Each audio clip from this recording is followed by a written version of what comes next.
it's tough because you're the person who shows up for everybody else, but who shows up for you?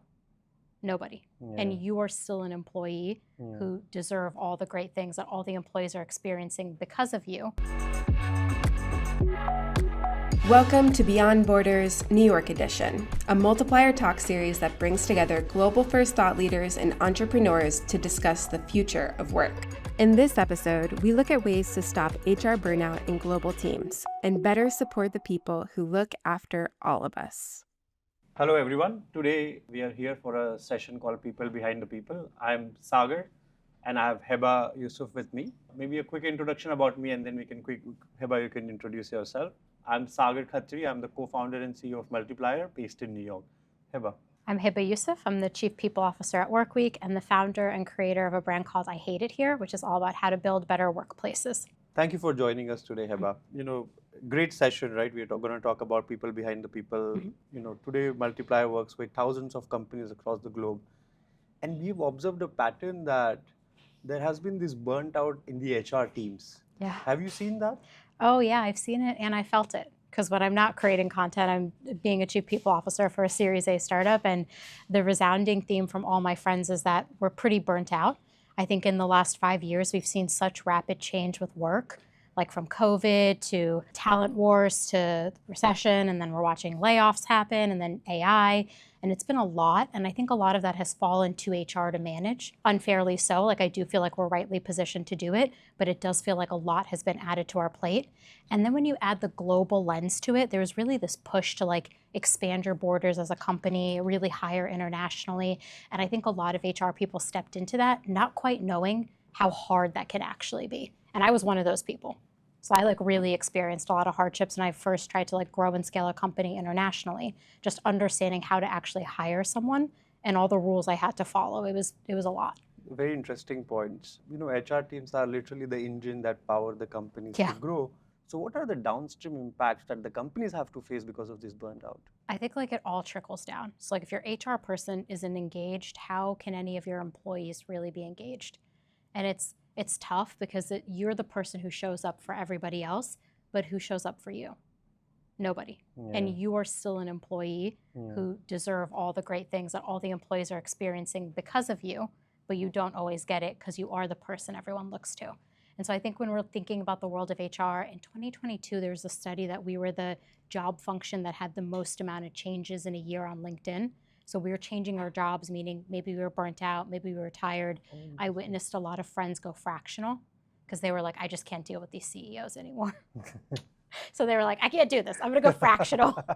It's better for me that I can tell them off, as a consultant. Have you found a platform which is purpose-built for the problems that you're facing? You're talking about running global teams. You've been in HR for a very long period of time and you've worked with different teams.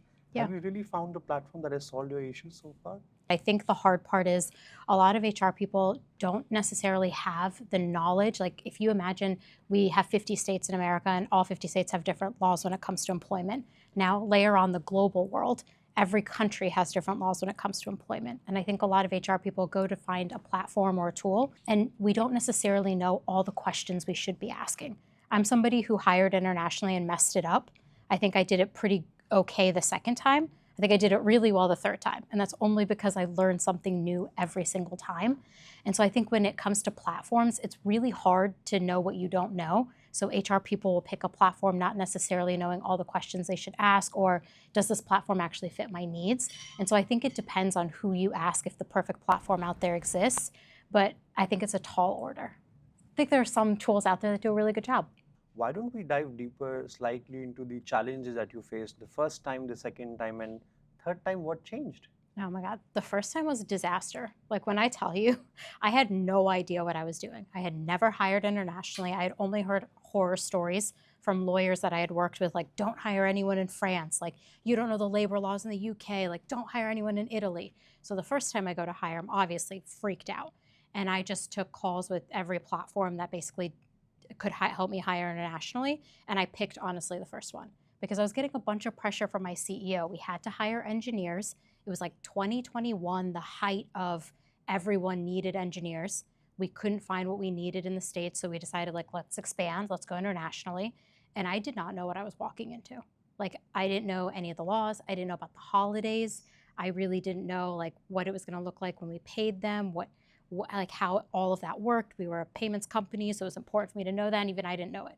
So the first time I think I just like shot in the dark was like, okay, I'll just use this tool because it's the one everyone's recommending and we'll see what happens. Yeah. And then I ended up having a terrible implementation, a lot of back and forth. I had 3 different AMs help me, account managers.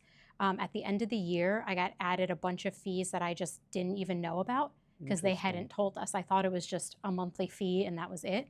And there was so much more than that. And I had employees coming to me with questions, well, who's doing this? And why does it say not the company's name on my pay stub? And I really was like out of my water at the time. But it was like really challenging, but I had to do it. My CEO was like, we have to hire internationally. Go find me engineers. CEOs are quite impatient people, aren't they? You talk about Yes. France. You talk about France. I started my career in Tokyo. Yeah. And in Tokyo labor code, there is no such word as firing people. So you will, mutually talk about leaving the company. Yeah. And every time you do that, you will be hit with a lot. So I understand the pain, and that's why we started Multiplier. Yeah. We're talking about, how HR teams need support from the global leaders. What is your point of view on what support HR teams need to provide global leaders to their job? Sorry, I was like really trapped in the HR needs support. I couldn't get to the second part. Like, I have to give support to other people. I think it's that thing of like global leaders, like they don't know what they don't know. I've never met so many leaders that like don't understand how hard it is to fire somebody outside of the United States. Like literally, they're like, what do you mean I can't fire them tomorrow? And I'm like, that's not what they do in this country. Like, you can't do that. You have to do something different. And so like even explaining the differences and the nuances between American labor laws and the rest of the world, helping people understand there are nuances to the laws and you can't just fire someone when you want to fire them. Even explaining to people how to manage like an international team. So I used to have a team in Warsaw, Poland, and in China, in Hangzhou. And I just remember when I first managed that team, the cultural differences were felt. The cultural differences between just working across borders is really interesting, and not everybody understands it. Sometimes like global leaders will only encounter one culture, or they don't really understand why something is important in one culture versus another. And I'm also like the daughter of immigrant parents, so I like have a different culture already in my home. Just each person is different. How you approach a problem is going to be how different from I approach a problem. Yeah. Now imagine adding the complexity of being an international company. Yeah. Now you have the layered and cultural nuances of how people work. And our relationship in the States with work is very different from the European relationship with work. Like our work culture in America is very tied into our identity, and I don't see that in the rest of the world. So even helping a global leader understand, when you start hiring internationally, when you're growing and developing a team across borders, it also means like your approach as a leader has to change for each of those people and take into consideration filtering in like the cultural nuances. Leads us to our next segment, which I would love to understand. You've talked about a very important point early on in the conversation, is about how HR is changing. Tell us more about that. Tell us in your journey, how you've seen the systematic change that has happened in the HR. You've talked about add global to it. How has that played out? Oh, it's so interesting. So I think like 10 years ago, and this is so funny because it's on camera, so like maybe I'll be wrong in 10 more years, but 10 years ago, I think a lot of people looked to the CFO in the room. And you have like a finance background, so I feel like you would probably be like, I look to my CFO. I think in the last 5 years, we've seen a shift where a lot of CEOs are looking to their CPOs or their CHROs and saying, what are we doing? Because after your IP, after your intellectual property, whatever you're creating, the product you're doing as a company, your most valuable asset is your people. And the person who is in charge of understanding what motivates those people, what keeps them going, are they engaged, like what are they happy about, unhappy about, is your head of HR. And I think there's been this really interesting shift where we've seen this role of HR become even more important. As we entered the pandemic, we suddenly became, like, I keep joking, the Center for Disease Control. Like I was the one writing guidance on like, if you think you are sick, don't come to work. Here are your symptoms, right? And now we look at AI, and a lot of HR leaders I know are leading their AI strategy at their company. I'm leading it at my company.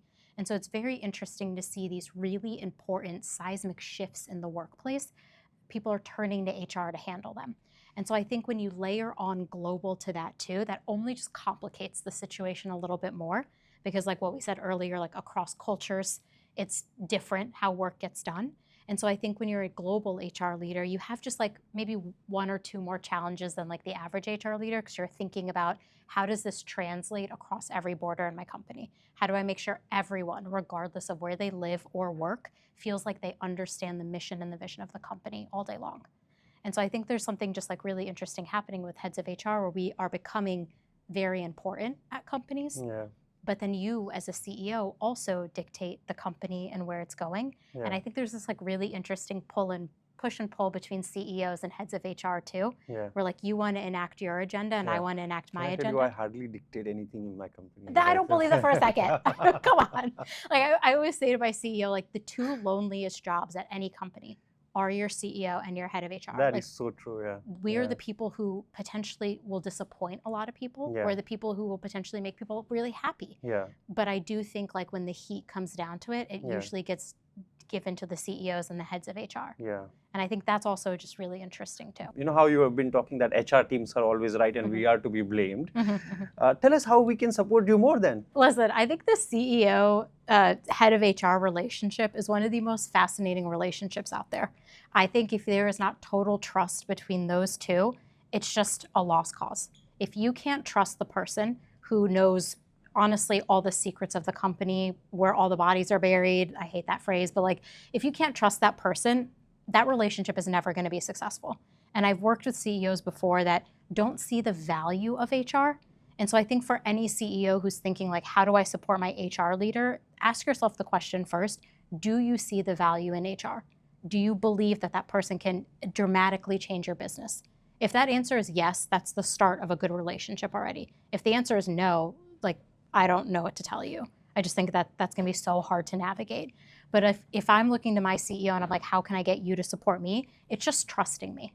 And like building that trust means asking me my judgment about certain things. Yeah. And listen, my CEO and I always joke we're a Venn diagram. Yeah. There are things we always agree on in the middle, Yeah. and those are core values to both of us as people Yeah. and what we want in the company. And then we have like our outliers, things Yeah. we know we're never going to agree on, Yeah. but if we know them and we can just disagree and commit, then we can move forward.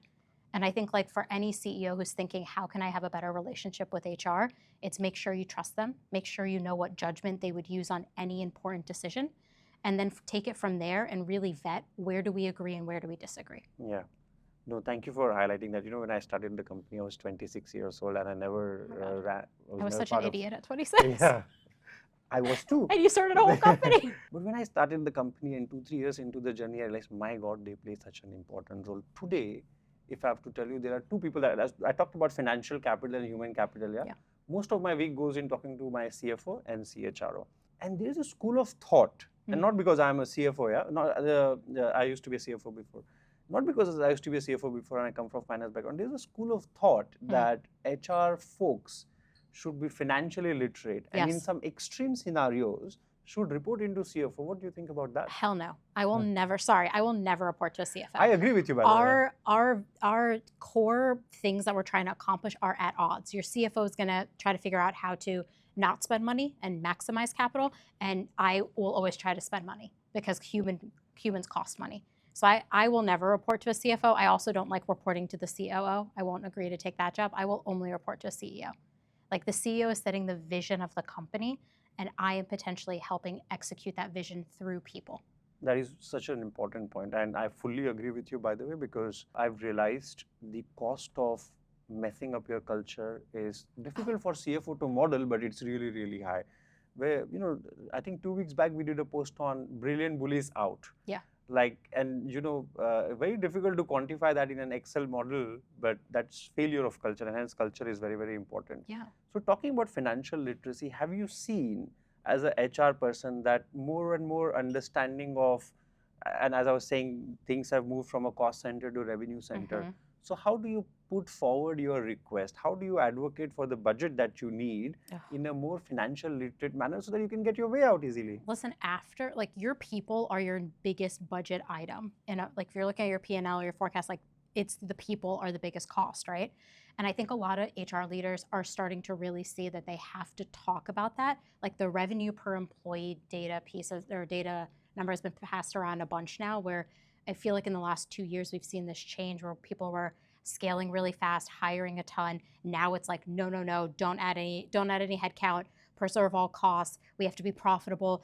Revenue per employee has to be high. Like there's a very different way that HR leaders are talking now. Yeah. And it really excites me because we need to understand the business just as well as your CFO, just as well as your CEO. Yeah. Because we are driving the biggest line item on the budget. Yeah. And we need to be able to show up and advocate for things in a way that actually makes sense to help the business move forward. Have you always believed in that? Like, let's go back 3-4 years, 21, when the interest was low and budget was abundantly available. It was absurd. Cash was so cheap. People are like, offer anything. And so, what was your persona then? Like, were you like, hey guys, I see something wrong. You were like, oh, I have cash. Let me go and hire 50 more people. I was very cautious then. And I think I don't want to make any broad generalizations, but I do think HR people are potentially a little more risk averse. We see the risk and we're like, oh, we shouldn't do that. And so when people started hiring massively and money was cheap, I was like, wait a minute, this is not going to sustain. Like the interest rate is not going to be this low forever. Yeah. This person that we're hiring today is going to be remarkably more expensive, even if they have the same salary 1 year, 2 years from now. Yeah. And so I was very much like, do we need to hire these people? Yeah. And I So was in like hyper-growth. everybody is wise in hindsight, but you were wiser then too. Listen, I've worked at 4 startups. I like love the gray area. I do like risk, but I'm also still risk averse. I think I like balance it quite well. I think taking risks and failing is wonderful. That's like how we learn as humans. That's how we learned as kids. You fall, you scrape your knee, you get back up, you ride the bike again. That's how we should learn in the workplace. We should demystify and don't even know the right word there, but like we should figure out a way to let people take more risks at work. And I don't feel like we do in general, but I think there's a difference between taking a risk and failing and taking a risk, failing, and then ending in litigation, which is where I think a lot of HR people go. Like, I do not want to be in litigation with a former employee. I don't want to be sued by a country for not following their labor laws correctly. Like, that's where I think that's like too much risk, and that risk could damage the business in a substantial manner. And so I think always with your HR leader, you have to guess their risk appetite. I always think CEOs are like more risk, who's going to audit us? But then you look at HR and they're like, well, we know the horror stories, right? I know 10 friends who have been audited. I know people who have gone through litigation for hiring people incorrectly and firing them incorrectly. Like, I know all of that. Even getting somebody a visa in this country, like, I don't think people understand how hard that can be. And so I think you have to find the line where it's like, what risk are we okay with? And I've learned that as long as I communicate that this is a risk, are we willing to take it? And my CEO says yes, then I will go on that path. Where I won't take risks around anything like illegal, obviously. I'm not gonna, in good conscience, do illegal things. But I think when you're trying to balance that with a seasoned CHRO, it's helping them understand that, like, if we take this risk, I just need to understand how bad the damage will be, because I think the outcome will actually push our business in an even better direction. Very interesting. And this bunch of these things have happened at Multiplier where I had a very strong point of view on something. 2 years later, I was terribly wrong, and I learned that, and I'm like, Same. Of course, I communicated. So communication is key, you're right. Quite often I struggle with understanding how many folks, how much headcount does the HR team needs, right? So sometimes when I find difficult to say no, and there's a little secret, I sit on the offer letter for some time. I'm like, okay, he's put in a application for headcount. Yeah. Let me tell him I'm busy, Yeah. or let me tell her that I'm busy for 2 weeks. I'm thinking about I'm this. thinking about it, Yeah. or I haven't gotten into it because I don't know the answer. Because if your brain thinks in a mathematical manner, you're thinking, oh, okay, I need another HR business partner for what? How do you solve that problem? How do you get that headcount approval? And how do business leaders should solve for what's the right headcount in this HR organization? This is so interesting. There's so many different viewpoints on this. I have heard for like every 50 employees, you potentially want to add another HR person.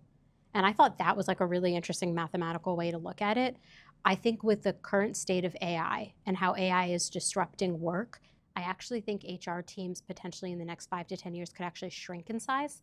And a lot of our work could be AI augmented. I do not believe AI is going to take the place of HR people. I do think it's going to augment how we do work. Yeah. And so I do think potentially there'll be roles that you hire for where I'll go submit a headcount and I'll say, okay, here's my headcount. It's 60% actual work, 40% augmented with this AI tool that we're going to use, or this AI agent. Hebba, thank you. Sorry to interrupt, but that's when I created this company and I had a pitch deck when I raised money from Sequoia Capital. Yeah. And my first slide was people and culture in the HR organization. The team will only focus on people and culture. The entire HR ops will be automated. And it's funny how things have turned out exactly that way. Yeah. And at Multiplier, we are building something called Maya. I mean, my team will hate me for revealing this, but we're building Secrets. something called Multiplier AI Advantage, where we're going to totally automate HR ops end to end so that you can actually focus on what is important. See, nobody can replace relationships. Nobody. As I said earlier in the conversation, my number one outcome that I need from my head of HR is pulse check. Tell me how people are feeling. And, people like to talk to people and, you have to listen, and right? People like to share their issues and feel heard, right? What has really excited us at Multiply over the years, enabling organizations to really focus on people and leave that pain of HR ops to us. You think I want to send one more offer letter or answer one more question about a policy? No. I want to be doing deep strategic work on how can I reskill all our employees? Let's say we do find AI takes 20% of the work off their plate. Well, what are they doing with the extra 20%? I want to have a strategy ready to actually set that up in a way where I come to my CEO and I say, okay, we introduced this AI tool, or we're going to do this new thing. Now this employee has 20% more time. Here's where I think we should reskill them. So I think there's HR ops, absolutely, a lot of it can be automated, and that will actually change HR for the better. I think it'll help with our burnout. Yeah. A lot of burnout comes from doing the same repetitive tasks and over compliance and over again. costs, because as I said, you're not a consultant. Your I don't want to actions do compliance. I get so tired. People are like, "Wow, you really know these laws." I'm like, "Do you think I wanted to know these laws? I don't want to know them. I want compliance to be done for me." That's unfortunately for me, the least interesting part of HR. I'm really about deep strategic empowerment of employees. How can we unlock talent that we've never unlocked before, and what do we need to do to get them there? That's what we build Multiplier for, and we like to call it's a purpose-built platform for global teams where we take a compliance-first approach. Good. Because there's no approximation when it comes to compliance. I have a very interesting question that I wanted to ask you. So we've been talking about businesses in general, right? Let's take the business that you work for, the business that I run. We are in tech industry, right? Okay. We are in fast-growing businesses with very young founders, or sometimes not so young founders, who have not seen life before, right? So life happens as they build the business. Yeah. In that setting, how does one advocate for HR function? That's such a good question. A lot. I mean, have you seen those? There was that one podcast, I think it was a few months ago, maybe it was 6 months ago, where it was 3 founders sat down and they're like, "We don't need HR." And I was like, "You are so dumb." I am so happy. You will find out. Yeah, I'm I'm so happy you raised a bunch of money and you have all this gas about yourself, but you are going to find out real quick you do need HR. HR is one of the most interdisciplinary skill sets out I think there. that maybe, do you think that name needs a rebranding? Yeah, probably people ops, people and talent. Honestly, you know what we call ourselves at Multiply? Global human platform. Love that. Because, ops is still there's something which human. We are dealing with humans. We are dealing with humans to understand what their sentiments are and what motivates them at a very fundamental level. Yeah. I love that. Well, back to what I was saying about HR and how to get people to believe in it. I've worked with founders who have not believed in it. And I've worked with founders who they were second-time founders and they said the first hire they made was an HR person because they built their first company incorrectly and they wanted to build their second company correctly.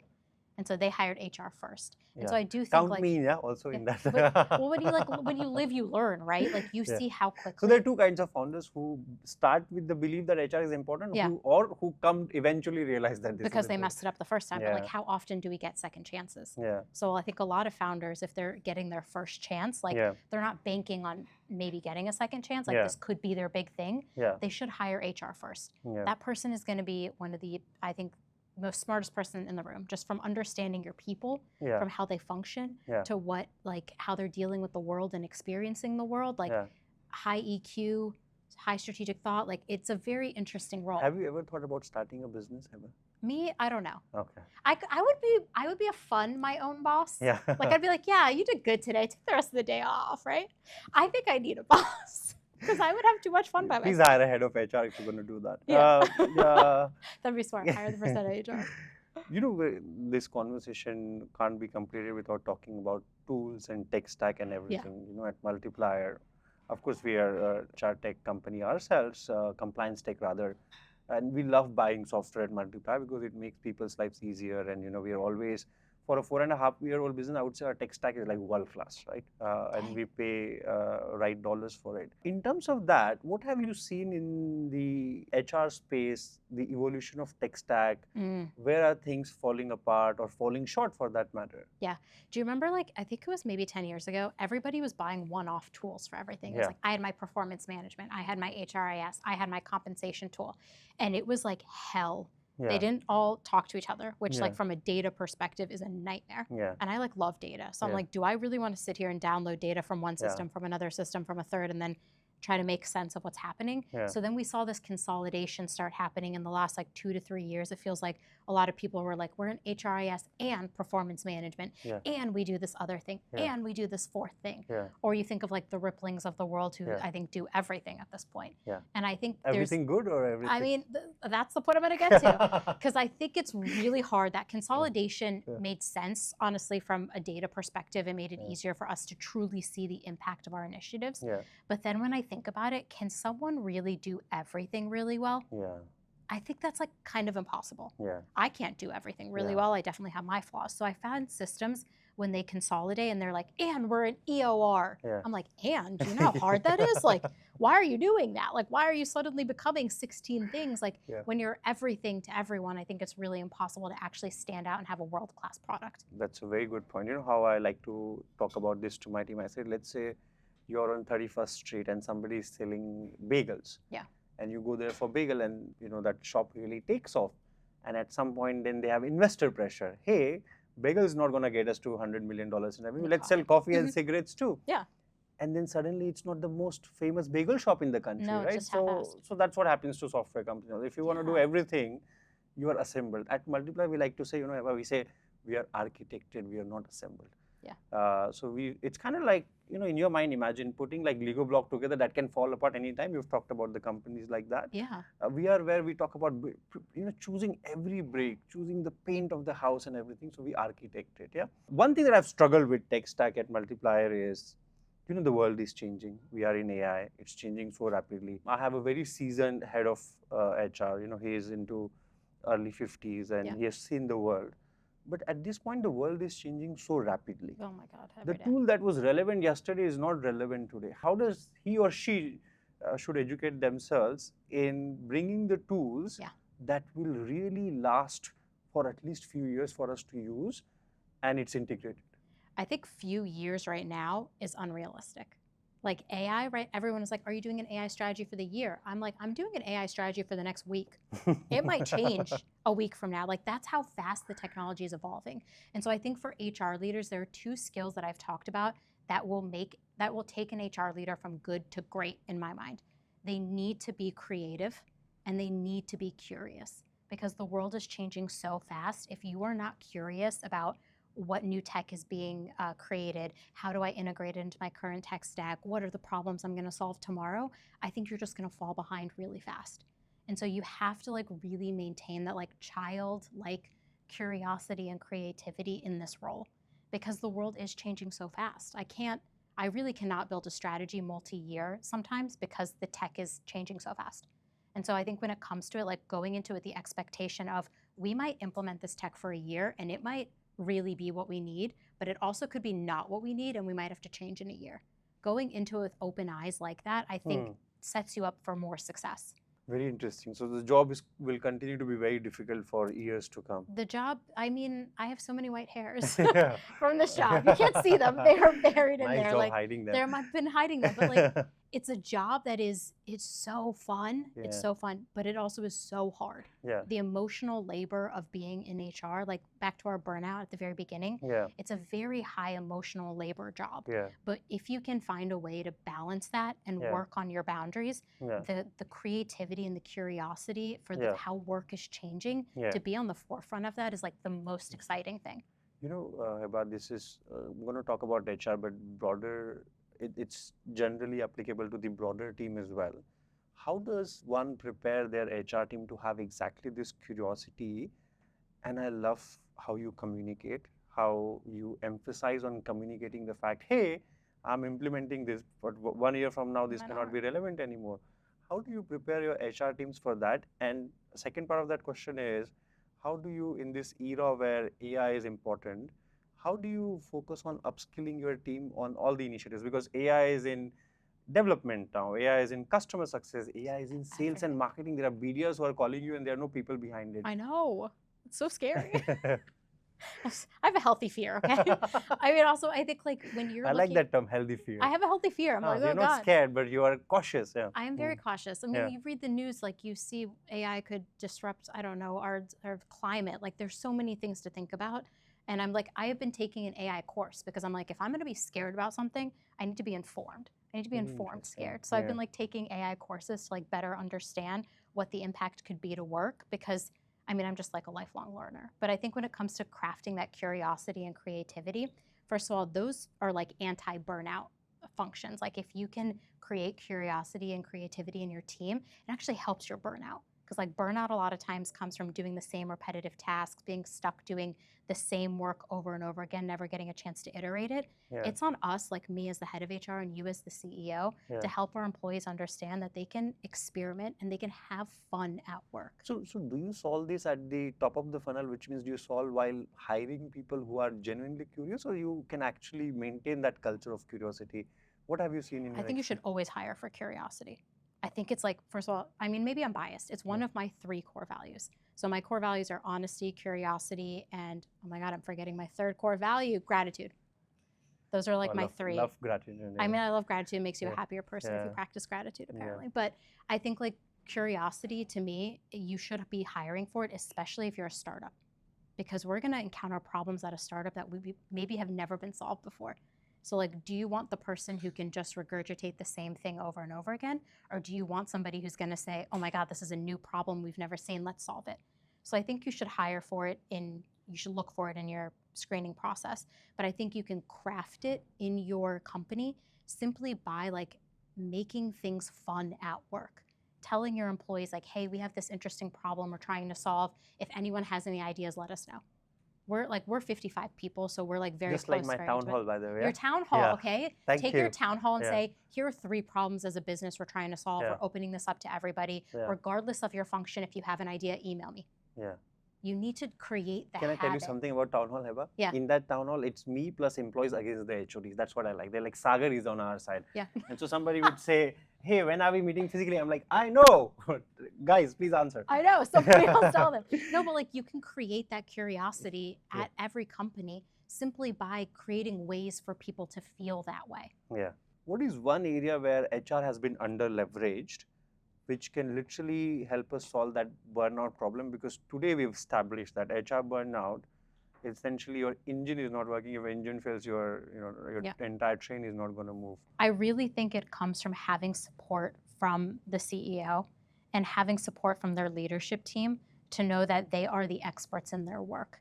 I feel like everybody has an opinion about everything HR does. Yeah. And I want to be like, hey, do I come and look at your marketing plans and tell you your marketing plans aren't good? No. That's such a good don't point. Come to HR and tell me I have not thoughtfully thought about the strategy of recruiting my marketing people. guy also has opinions about the HR. Everyone does, but it's like, I think just trying to establish that we also are experts in our space and give us the respect and the trust we deserve. And I do think that starts with the CEO talking about HR in a way that's positive. So many CEOs will be like, HR sucks, we don't need HR, or like, they're not the best person at the company.